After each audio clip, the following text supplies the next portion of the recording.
ओम श्री गुरवे नमः। ओम तत्सत। ओम श्री हरि।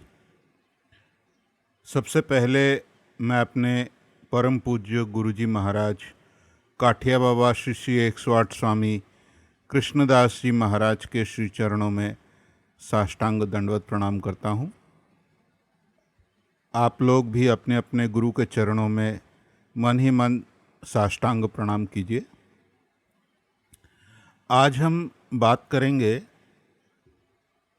इस विषय पर कि हम लोग भगवान को क्यों मानते हैं, क्यों उनकी आराधना करते हैं या उनकी उपासना करते हैं, और हमें क्यों उनकी उपासना करनी चाहिए। दोनों में थोड़ा सा अंतर है। सबसे पहले भगवान ने जो गीता में कहा है हम उसी का अनुसरण करते हैं। भगवान गीता में 7वें अध्याय में कहते हैं, चतुर्विधा भजन्ते माम जना सुकृतिनो अर्जुन आर्तो जिज्ञासुरार्थार्थी ज्ञानी च भरतर्षभ। फिर कहते हैं, तेषां ज्ञानी नित्ययुक्त एक भक्तिर्विशिष्यते प्रियो हि ज्ञानिनो अत्यर्थम अहम स च मम प्रियः उदारः सर्व एवैते ज्ञानी त्वात्मैव मे मतम् आस्थितः स हि युक्तात्मा मामेवानुत्तमां गतिम्। पहले इन श्लोकों का अर्थ समझ लेते हैं।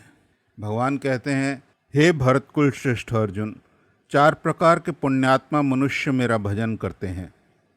आर्तो अर्थात जो दुखी है, जिज्ञासु जो मुझे जानने की इच्छा रखता है, अर्थार्थी अर्थ पाने की जो इच्छा रखता है, और ज्ञानी जो मुझे जानता है। इन 4 प्रकार के भक्तों में सर्वदा मेरा ध्यान परायण और केवल मेरी अनन्य भक्ति करने वाला ज्ञानी पुरुष ही श्रेष्ठ है, क्योंकि ज्ञानी भक्त को मैं अत्यंत प्रिय हूँ और वह भी मुझे अत्यंत प्रिय है। पहले कहे गए सब प्रकार के भक्त ही उदार भाव वाले हैं, श्रेष्ठ भाव वाले हैं, परंतु ज्ञानी पुरुष मेरा आत्मस्वरूप ही है, ऐसा मेरा मत है, क्योंकि वह सर्वश्रेष्ठ गति स्वरूप मुझ में ही स्थित रहता है। सबसे पहले हम देखते हैं कि भगवान स्पष्ट रूप से कहते हैं कि 4 प्रकार के लोग या 4 प्रकार के मनुष्य मेरा भजन करते हैं। आर्तो जो दुखी है, अर्थार्थी जिसे कुछ चाहिए। देखिए, दुख बहुत प्रकार का हो सकता है। किसी का वियोग हो गया, मृत्यु हो गई, वह दुख हो सकता है। आपके मन के लायक कुछ नहीं हुआ, वह दुख हो सकता है। आपकी इच्छा पूर्ण नहीं हुई, यह दुख हो सकता है। अनेक प्रकार के दुख हो सकते हैं। अर्थार्थी जिसे कुछ चाहिए। क्या चाहिए? यश चाहिए, पुत्र चाहिए, पुत्री चाहिए, अर्थ चाहिए यानी पैसा चाहिए, सफलता चाहिए, कुछ भी हो। ये 2 प्रकार के भक्त जो हैं, ये भगवान की आराधना उपासना करते हैं कुछ पाने के लिए। और देखिए, अगर सच बात कहूँ और अगर ठीक से विचार किया जाए तो हम में से अधिकतर लोग इन्हीं 2 कैटेगरी या इन्हीं 2 श्रेणियों के हैं।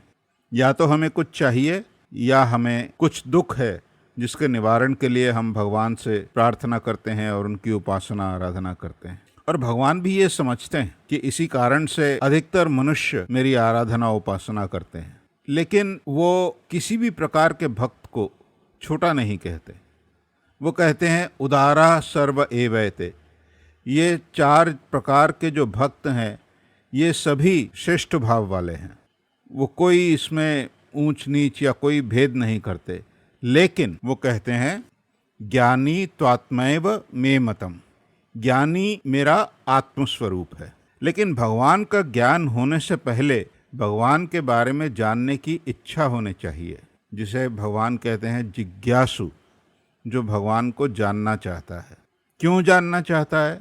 यहाँ पे एक प्रश्न खड़ा उठता है, हम लोग भगवान को क्यों जानना चाहते हैं, या कोई भी भगवान को क्यों जानना चाहेगा?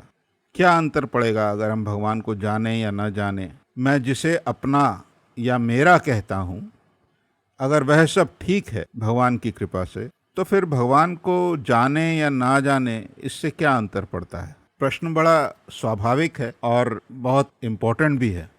देखिए, भगवान को जानने का अर्थ ये है कि भगवान के स्वरूप का ज्ञान पाने की इच्छा करना।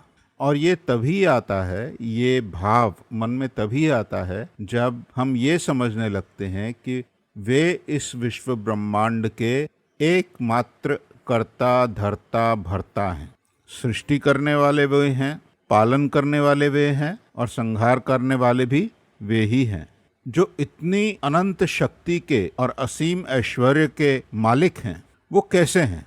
एक जिज्ञासा आ सकती है मन में कि भगवान अगर ये सब कर सकते हैं तो वो कैसे हैं। देखिए, किसी भी शक्तिशाली पुरुष के प्रति या शक्ति संपन्न व्यक्ति के प्रति हमारा एक श्रद्धा और विनम्रता का भाव रहता है। उसकी शक्ति के बारे में विचार करके, उसकी शक्ति के बारे में सोच करके हम लोग थोड़ा सा मन ही मन झुक जाते हैं, उनके सामने नतमस्तक हो जाते हैं। कई बार मन में ये जानने की इच्छा होती है कि पता नहीं कैसे होंगे, बात कैसे करते हैं, व्यवहार कैसा करते हैं। हाँ ठीक है, शक्तिशाली हैं बहुत, लेकिन कैसा उनका रहन सहन है, कैसा उनका व्यवहार है, यह जानने की इच्छा या जिज्ञासा तो मन में रहती ही है। उस सिनेमा के जो हीरो हीरोइन हैं बड़े बड़े, वो लोग अपनी निजी लाइफ में किस प्रकार का जीवन व्यतीत करते हैं, इसके बारे में ही हम लोगों के मन में उत्सुकता रहती है, एक जानने की इच्छा रहती है। तो फिर भगवान के बारे में नहीं रहेगी, यह सोचना तो असंभव सी बात है। जब आपको ये ज्ञान हो गया कि भगवान वास्तव में ही इस समस्त विश्व ब्रह्मांड के एकमात्र आधार स्वरूप हैं, तो फिर उनके बारे में जानने की इच्छा होना स्वाभाविक है। लेकिन भगवान को जानकर होगा क्या? भगवान को जानकर यह होगा कि भगवान के बारे में ज्ञान होगा। लेकिन भगवान के ज्ञान होने से क्या होगा? भगवान का ज्ञान मिलने से भगवान के स्वरूप के साथ एकात्म भाव में स्थिति होगी। देखिए, भगवान इसीलिए कहते हैं कि केवल मेरी अनन्य भक्ति करने वाला ज्ञानी पुरुष ही श्रेष्ठ है, क्योंकि ज्ञानी भक्त को मैं अत्यंत प्रिय हूँ और वह भी मुझे अत्यंत प्रिय है। ज्ञानी पुरुष के लिए भगवान के अतिरिक्त, भगवान के अलावा स्त्री जगत में और कुछ प्रिय नहीं होता। हम लोग साधारण जिस मैं और मेरा के भाव से घिरे रहते हैं, जीवन भर जिस मैं और मेरा के भाव से लिप्त रहते हैं, ज्ञानी उन सब से पृथक रहता है, अलग रहता है। उसके लिए केवल और केवल भगवान ही सबसे प्रिय हैं, और इसी कारण वह भी भगवान का प्रिय हो जाता है। जिस सेवक के मन में अपने मालिक की चिंता के अतिरिक्त और कुछ नहीं है, वह सेवक तो मालिक का विशेष सेवक हो ही जाता है, क्योंकि मालिक को पता है कि इसके मन में मेरे अतिरिक्त और कोई नहीं निवास करता और कोई नहीं रहता। ये हर समय मेरी ही चिंता करता है, मेरे ही स्वरूप का ध्यान करता है, मेरे ही बारे में सोचता है। तो भगवान भी फिर उसी के बारे में सोचते हैं, सब समय उसी की चिंता करते हैं। और जो कभी कभी भगवान की चिंता करता है, भगवान भी उसके बारे में कभी कभी चिंता करते हैं। जो कभी कभी चिंता करता है उसे कुछ कुछ मिलता है, और जो केवल भगवान की चिंता करता है उसे सब कुछ मिलता है। सब कुछ का मतलब क्या? हमें चाहिए सुख, और भगवान सुख देने वाले हैं, ये हम सब जानते हैं, क्योंकि इसीलिए हम उनकी आराधना उपासना करते हैं। भगवान कहते ही हैं कि आर्त और दुखी जो है और अर्थार्थी जो है वह मेरी आराधना करता है, वह मेरी पूजा करता है। तो भगवान जानते हैं कि तुम्हें सुख चाहिए, लेकिन आर्त भाव से या अर्थार्थी के भाव से जो भगवान की पूजा करता है उसे केवल उतना ही लाभ मिलता है। क्षण भर का जो दुख है उसका निवारण हो जाएगा, कुछ अर्थ भी मिल जाएगा। लेकिन एक बार अर्थ मिलने से तो मन की इच्छा पूरी नहीं होती, तो फिर आप पुनः दोबारा से भगवान की आराधना करेंगे और अर्थ पाने के लिए। और ज्ञानी जो है उसको यह समझ में आ गया है कि भगवान के अतिरिक्त आनंद प्रदान करने वाला और कुछ है ही नहीं। ये जितने सुख हमें जीवन में मिलते हैं ये आज हैं और कल नहीं हैं। जो सुख आज मिल गया उसके पीछे दुख लगा ही रहता है, क्योंकि वो सुख नहीं रहेगा। आज है तो कल नहीं रहेगा, इसलिए आज का सुख कल के दुख में बदलने वाला है। यह बात अपने मन में बांध लीजिए। और आज अगर दुख है तो उसका भी अंत होगा और सुख भी आएगा और यह चक्र चलता रहेगा। लेकिन ज्ञानी के लिए क्या अंतर हो जाता है? ज्ञानी इस विषय सुख के चक्र से निकल जाता है और उसके लिए भगवान वह सुख प्रदान करते हैं जिसका ना आरंभ है और ना अंत है। देखिए, जब हम भगवान के स्वरूप के बारे में बात कर रहे थे उस समय मैंने आप लोगों से कहा था कि भगवान सच्चिदानंद स्वरूप हैं। सत मतलब जो पहले थे, आज हैं और कल भी रहेंगे, निर्विकार रूप से रहेंगे। चित मतलब वे चैतन्यमय हैं, ज्ञानमय हैं, जानते हैं। किसको जानते हैं? अपने स्वरूप को जानते हैं। और उनका स्वरूप कैसा है? आनंदमय है। तो ज्ञानी पुरुष जो है उनके उस सत चित आनंद स्वरूप के साथ एकात्म भाव में स्थित हो जाता है और उन्हीं का जो चिन्मय आनंद है उसे उपभोग करता है। और उस चिन्मय आनंद का न तो आरंभ है न तो अंत है। वो सब समय एक रस भाव से साधक के भीतर विराज करता है। इसलिए सुख और दुख, यानी साधारण सुख और दुख, ज्ञानी साधक के लिए व्यर्थ हो जाते हैं। उसकी दृष्टि ही नहीं रहती उनके ऊपर। इसलिए हमें भगवान की आराधना करनी चाहिए, क्योंकि हमें वह चिन्मय सुख चाहिए, चैतन्यमय सुख चाहिए। विषय रूपी जो जड़ सुख है, जो आज है और कल नहीं रहेगा, हमें वह नहीं चाहिए। इसीलिए हमें भगवान की आराधना करनी चाहिए। लेकिन हम करते किस लिए हैं? हम विषय सुख पाने के लिए करते हैं, क्योंकि आर्त और अर्थार्थी भाव से हम उनकी उपासना करते हैं। दुख में जब पड़ते हैं तब उनकी उपासना करते हैं, आराधना करते हैं, उनसे प्रार्थना करते हैं। और जब कुछ चाहिए होता है उनसे, तब उनकी आराधना, उपासना या पूजा करते हैं। भगवान से कुछ मांगना और भगवान को मांगना, दोनों में अंतर है। जितना भगवान से विषय सुख मांगेंगे, आप उतनी बाधाएं अपने और भगवान के बीच में खड़ी कर लेंगे। उन सब बाधाओं को पार करके फिर आप भगवान के पास पहुंचेंगे। लेकिन अगर आपने केवल भगवान को ही मांग लिया, तब कोई बाधा ही नहीं। इसलिए यह बात ठीक से समझ लेनी चाहिए कि हम लोग भगवान की आराधना क्यों करते हैं। देखिए, बहुत से लोग जो मंत्र लेते हैं या दीक्षा लेते हैं, उनके मन में भाव रहता है कि चलो ठीक है, मंत्र ले लिया या दीक्षा ले ली, अब थोड़ा बहुत भगवान का नाम कर लेंगे, उसी से काम चल जाएगा। बात गलत नहीं है, मैं इसमें कोई दोष नहीं देखता। लेकिन इसमें यह बात याद रखनी ज़रूरी है कि क्यों आपने नाम मंत्र लिया या दीक्षा ली, यह बात आपके मन में स्पष्ट होनी चाहिए। आपने नाम मंत्र या दीक्षा ली है क्योंकि आपको भगवान का स्वरूप समझना है, जानना है।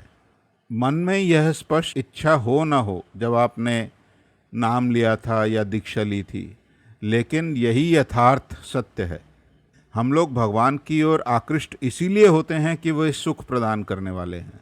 और जो नाम और दीक्षा लेता है, पहले शायद उसे यह स्पष्ट ज्ञान ना हो कि वो क्यों नाम या दीक्षा ले रहा है।